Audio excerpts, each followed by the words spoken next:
Okay, this is the control panel for S&M Electric, and this is a well pump system that I think it's for a trailer park, and it has 4 well pumps and a storage tank. Then it has a series of high pressure tanks, and it has 2 high pressure system pumps. And this is the controls for it, the PLC controls. In this box is the controls basically just for the well pump systems, well pumps themselves. The system is controlled by 2 VFDs that alternate run, and they're powered off of a single phase 230, and they're actually 3-phase motors, pump motors. Within this cabinet, all we're doing is monitoring system pressure. We're not telling anything to run. But we are monitoring, and we do light up if we have low pressure or high pressure on the system, and that is measured by this pressure transmitter in a 4 to 20 milliamp setup. 4 to 20 milliamp. I don't know if I said 20 milliamp. 4 to 20 milliamp. So at around 32 psi or less, you would get a pressure fault, and which is going to correspond to the needle being around right in here at 33 psi, 32 psi. And then the high pressure side, I believe, is set around 70 psi, which is going to be around this point here. So the green range is basically the operating range, and I believe the triggers for the system pressure is 40 psi and 60 psi. So the pumps, the system pressure pumps should run, they should start at 40 psi and they're off at 60 psi. So, but this unit for the well systems, so basically you've got 4 well pumps, you got 4 switches, 1 switch for each one. You've got handoff auto for each, and the way it's set up, in order to run it in auto, you would need to have all switches in the auto position. Okay, and we'll go through the auto operation first. So we're using an ultrasonic sensor to determine the level in the storage tank of the water, and your guy gave me the measurements there. I think it's your brother. So the measurements were down from the sensor, we're looking at 60 inches from the top would be full, 85 inches from the top would be low, and then the overall tank depth was 129 inches. So we've calibrated that into this gauge. So 0% is going to be completely empty. 100% is going to correspond to the 60 inches. Okay, so we consider anything above 60 inches to be 100%, and we don't measure past that. And so this is your flow line ultrasonic sensor, and I've just got a box out here that we're targeting, and got a couple lines on the floor here. You see that red line? So that would be the 60-inch red line. And maybe you can see a little bit of the red line right there. That's the 85-inch line. So right now we're setting almost on that red line, so we're almost full. We're at like 96.5% of tank level. We've got two lights here that will periodically come on. The tank high would be activated around 98%, I think is where I got it set up. The tank low is around 63% is what's considered. Anything below 62, 63 is considered low. Okay, and okay, the sequence operation in auto. So when we get a tank low signal, this is starting from like we just powered it up. So when we get a tank low, we're going to turn on pump 1 automatically. If all switches are in auto, they all have to be in auto. If one of them's not in auto, it's not going to run. The system's not going to run in auto. So we get a low level. We turn on pump 1. Pump 1 will run until, so once we clear the low level, we go through a period where neither light is on. Then we get a high level, and at that point we're going to cut off pump 1, and we're going to wait. And when they use up the water and we get back to tank level low, we're going to turn on pump 2. And we're going to go through that sequence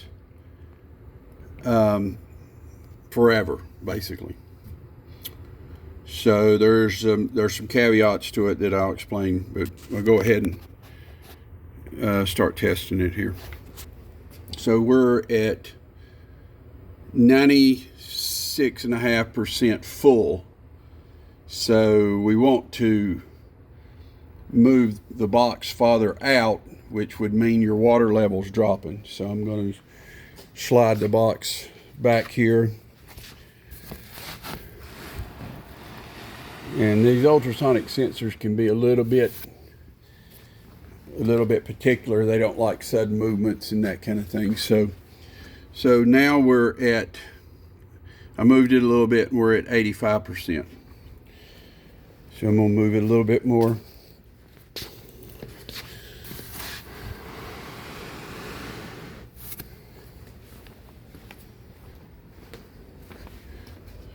So now we're at 76%. Like I said, around 62, 63% full is where we're going to get our low level. Do it one more time. So now we're at 68. So I'm going to slide it now, and I'm going to be watching for the light to come on.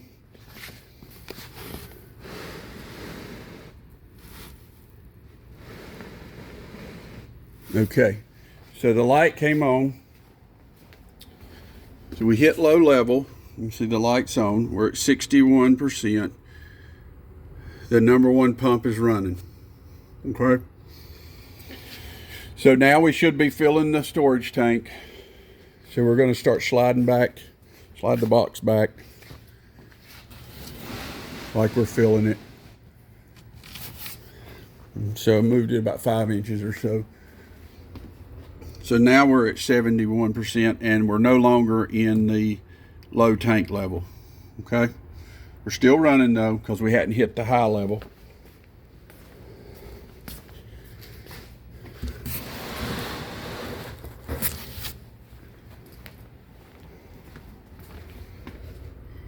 Now we're at 83. And so this time I'm going to move it enough to where I see the high level light come on.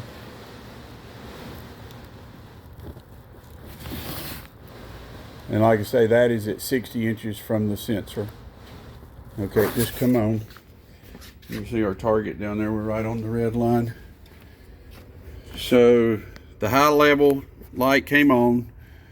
The tank level is at 99%. Like I say, it triggers like at 98 or something like that. and no pumps are currently running. Okay, so the number one pump just went off. Okay, so go through sequence. Now we do it again here. They've used some water. We're no longer at high level. Keep moving the box here slowly. Getting close to starting pump 2.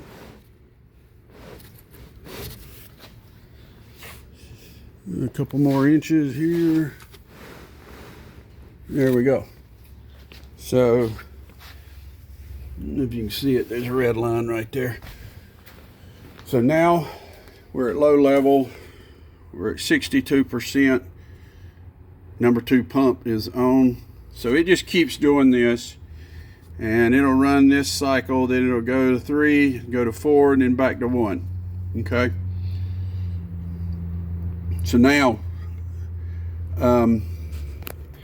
there's a scenario built in that if we're at low level and a pump is running in auto for more than 1 minute, and I can modify that. I want you to maybe check with them to see what it typically takes to cycle a pump. If it runs for a minute and it doesn't leave low level, after some period of time, right now it's 1 minute, we're going to turn on, which it just happened, well pump fault. Okay, and what we're doing is we're thinking either the demand is such that we need more help, or there's something wrong with number 2. So when that happened, we turned on, we latched this light on. This light will stay on until you kill power, or I'll tell you how to override it in a few minutes. So we're running both of them. Okay.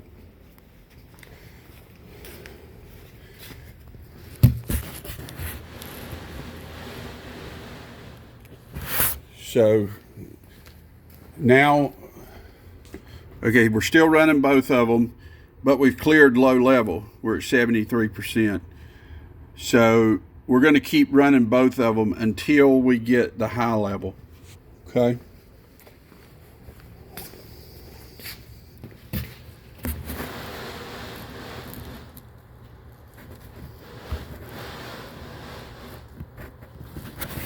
So when we get to high level, and we just hit it, so we're at the red line, and we're right at the edge because it's teeter-totter in there. So we're at 97.5. So we've turned off all of our pumps. So we were running 2 to try to catch up, or because of number 2 wasn't working right. We're still got the well pump fault light is still on. So now we're going to return to normal sequence. So now we're going to move our target here like we're using up water out of the storage tank. And we just hit low level.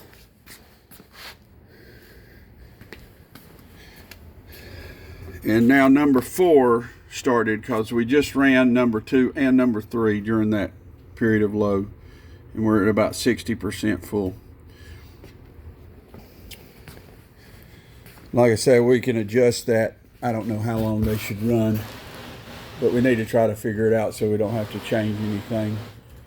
Ideally, you wouldn't want to start another pump unless you absolutely had to. So we're at about 90%, and we're still running number 4, but we're in the range now. I'm gonna push it on up here, and our storage tank is full now. We reached our high level, and we're all good. So it's going to hold this light on until to let the person know that you had a situation where one pump either wasn't enough for the demand, or there's something wrong with the pump. Now, I just put the one light on here. They'll have to go through some kind of service to try to figure out which pump's not working, which would be pretty easy if you run them in hand mode. So yeah, like I said, I'll keep doing that, and that's the system there. So now we're gonna show you. So to override that light, so if I just cut this back on, that light comes right back on. So here's how you get rid of that light if you don't want to kill power and reset it that way. If you just turn any of these on to hand, then it's going to clear out that light. So the light's not all on anymore, okay? So hand mode, and this is the same. It works the same with any pump. So let's say you want to run it. Let's say there's something wrong with auto. Something's not working right. It's still going to work sort of a semi-auto way in hand mode. So you turn one switch over to hand, and we're at a high tank level. So it's going to work off of one pump just like it would in auto. The only difference is it's not sequencing through. Okay, so we're at high level. We'll just test that.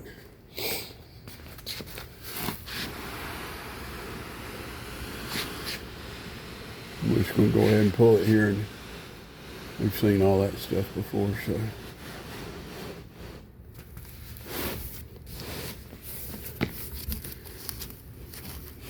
Not quite there.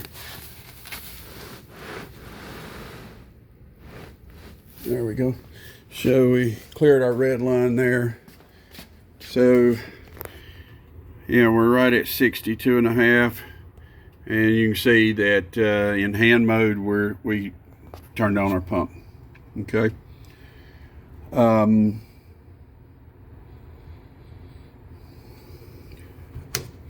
So also, if you want to, you can run two pumps in hand mode at the same time. Okay, just by turning the switch on if you wanted to fill your tank up faster. And both of them will still work off of the ultrasonic sensor.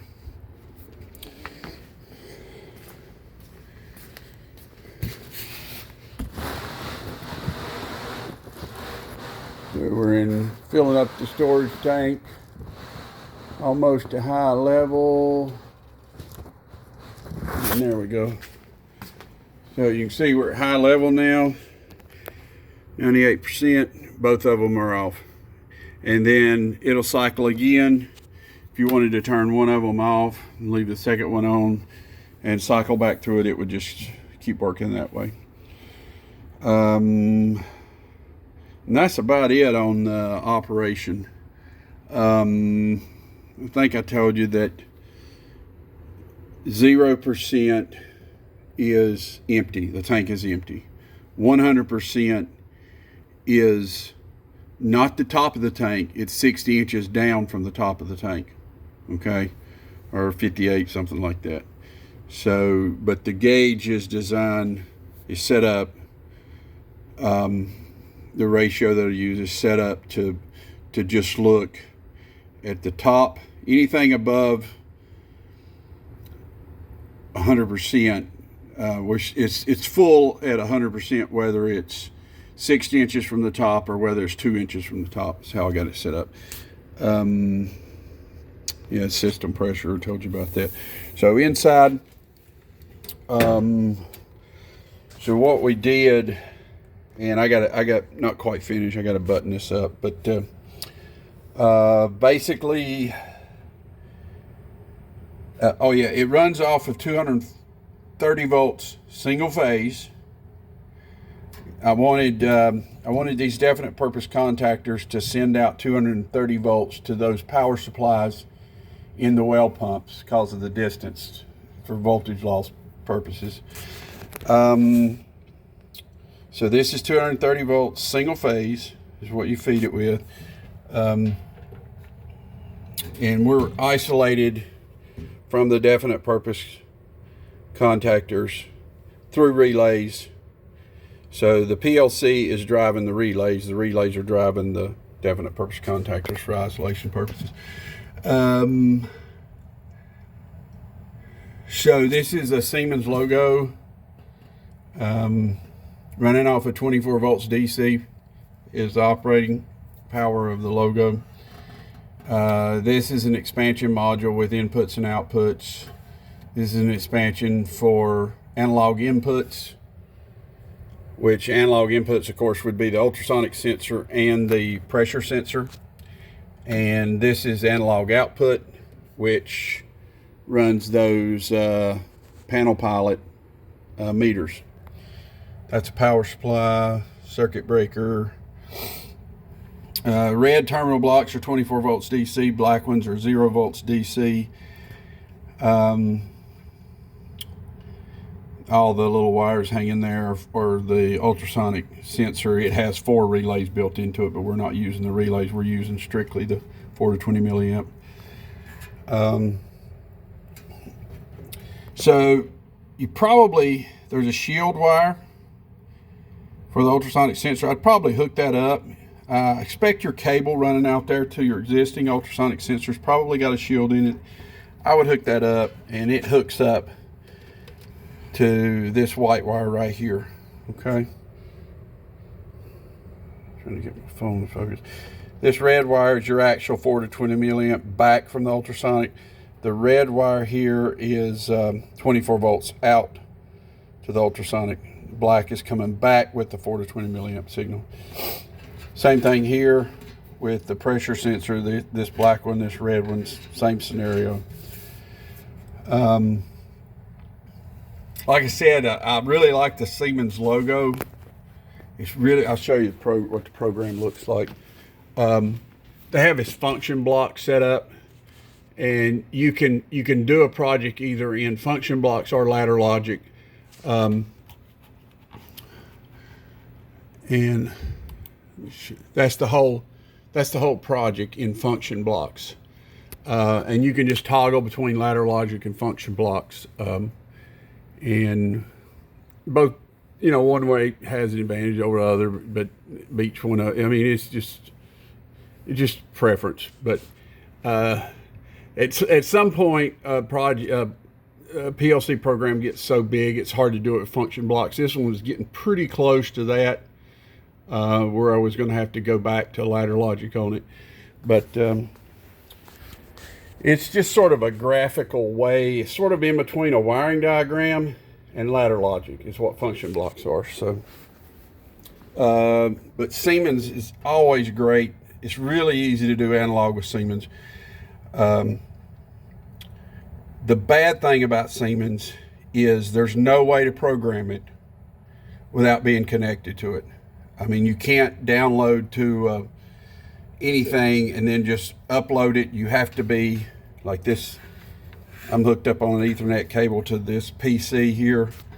And if we have to change the program, probably the easiest thing I can do is send you a laptop that's got Siemens logo on it, and you hook up to it and then get the laptop loaded on their Wi-Fi. Hopefully they'll have a Wi-Fi, and then I can do it with like AnyDesk or TeamViewer. But hopefully we won't have to do that. That's the purpose of this video, is to try to get everything worked out as best we can before we send it out. So like I said, I got to tie up a little bit more in here, but we're almost done with it. And of course, in the other video, I've already made a video on the system pressure pumps. So I think that's got everything covered.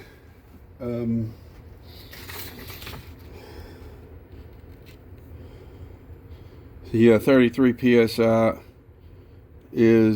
turns on the pressure fault. 50 psi will turn it on the high side. Changed this. I did have this set at 70. It's down about 62 now, which is more reflective of the measurement in the tank. But I did still use percent. It makes it a lot easier rather than trying to get it exact inches. Yeah, we don't have anything hooked up now. We're showing 1 psi. I mean, this is not perfect by any means, but it'll be pretty close for what you're doing there. And that's about it.